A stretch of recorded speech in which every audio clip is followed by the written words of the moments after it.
श्री परमात्मने नमः। कार्तिक मास की रमा एकादशी का महात्म्य। युधिष्ठिर ने पूछा, जनार्दन, मुझ पर आपका स्नेह है, अतः कृपा करके बतलाइए कि कार्तिक के कृष्ण पक्ष में कौन सी एकादशी होती है। भगवान श्री कृष्ण बोले, राजन, कार्तिक के कृष्ण पक्ष में जो परम कल्याण में एकादशी होती है वह रमा के नाम से विख्यात है। रमा परम उत्तम है और बड़े बड़े पापों को हरने वाली है। पूर्व काल में मुचुकुंद नाम से विख्यात एक राजा थे जो भगवान विष्णु के भक्त और सत्य प्रतिज्ञ थे।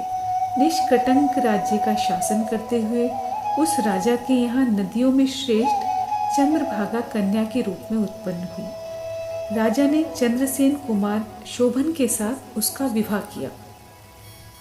एक समय की बात है, शोभन अपने ससुर के घर आए। उनके यहाँ दशमी का दिन आने पर समूचे नगर में ढिंडोरा पिटवाया जाता था कि एकादशी के दिन कोई भी भोजन ना करे, कोई भी भोजन ना करे। यह डंके की घोषणा सुनकर शोभन ने अपनी प्यारी पत्नी चंद्रभागा से पूछा, प्रिय, अब मुझे इस समय क्या करना चाहिए, इसकी शिक्षा दो। चंद्रभागा बोली, प्रभु, मेरे पिता के घर में तो एकादशी को कोई भी भोजन नहीं कर सकता।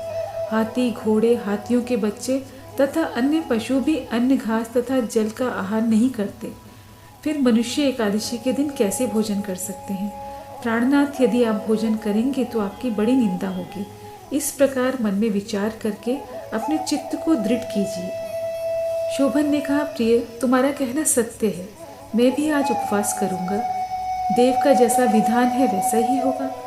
भगवान श्री कृष्ण कहते हैं, इस प्रकार दृढ़ निश्चय करके शोभन ने व्रत का नियम पालन किया। भूख से उनके शरीर में पीड़ा होने लगी, अतः वे बहुत दुखी हुए। भूख की चिंता में पड़े पड़े सूर्यास्त हो गया। रात्रि आई जो हरि पूजा, पारायण तथा जागरण में आसक्त वैष्णव मनुष्यों का हर्ष बढ़ाने वाली थी, परंतु वही रात्रि शोभन के लिए अत्यंत दुखदायिनी हुई। सूर्योदय होते होते उनका प्राणांत हो गया। राजा मुचुकुंद ने राजोचित काष्ठों से शोभन का दाह संस्कार कराया।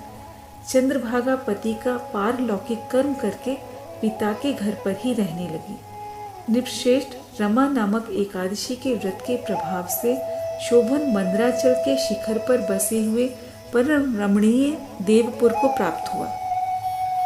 वहां शोभन द्वितीय कुबेर की भांति शोभा पाने लगा। राजा मुचुकुंद के नगर में सोम शर्मा नाम से विख्यात एक ब्राह्मण रहते थे। वे तीर्थ यात्रा के प्रसंग से घूमते हुए कभी मंदराचल पर्वत पर गए। वहां उन्हें शोभन दिखाई दिए। राजा के दामाद को पहचान कर वे उनके समीप गए। शोभन भी उस समय द्विजश्रेष्ठ सोम शर्मा को आया जान शीघ्र ही आसन से उठकर खड़े हो गए, उन्हें प्रणाम किया। फिर क्रमशः अपने ससुर राजा मुचुकुंद का, प्रिय पत्नी चंद्रभागा का तथा समस्त नगर का कुशल समाचार पूछा। सोम शर्मा ने कहा, राजन, वहाँ सबके कुशल है। यहाँ तो अद्भुत आश्चर्य की बात है। ऐसा सुंदर और विचित्र नगर तो कहीं किसी ने भी नहीं देखा होगा। बताओ तो सही, तुम्हें इस नगर की प्राप्ति कैसे हुई?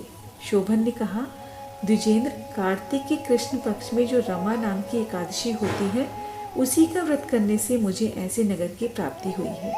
ब्राह्मण, मैंने श्रद्धाहीन होकर इस उत्तम व्रत का अनुष्ठान किया था, इसलिए मैं ऐसा मानता हूँ कि ये नगर सदा स्थिर रहने वाला नहीं है। आप मुचुकुंद की सुंदरी कन्या चंद्रभागा से यह सारा वृतांत कहिएगा। शोभन की बात सुनकर सोम शर्मा ब्राह्मण मुचुकुंद के घर में गए और वहां चंद्रभागा के सामने उन्होंने सारा वृतांत कह सुनाया। सोम शर्मा बोले, शुभे, मैंने तुम्हारे पति को प्रत्यक्ष देखा है तथा इंद्रपुरी के समान उनके दुर्धर्ष नगर का भी अवलोकन किया है। वे उसे अस्थिर बताते हैं, तुम उसको स्थिर बनाओ।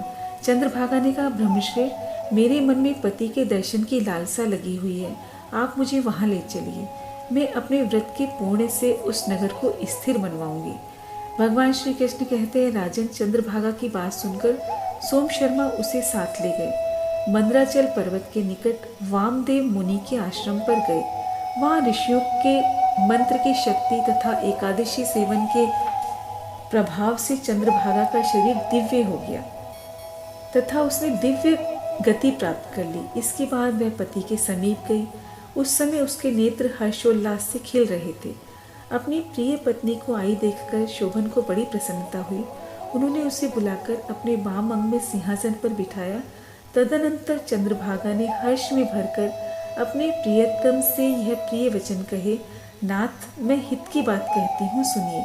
पिता के घर में रहते समय जब मेरी अवस्था 8 वर्ष से अधिक हो गई थी, तभी से लेकर आज तक मैंने जो एकादशी के व्रत किए हैं और उनसे मेरे भीतर जो पुण्य संचित हुए हैं, उनके प्रभाव से ये नगर कल्प के अंत तक स्थिर रहेगा तथा सब प्रकार के मनोवांछित वैभव से समृद्धशाली होगा।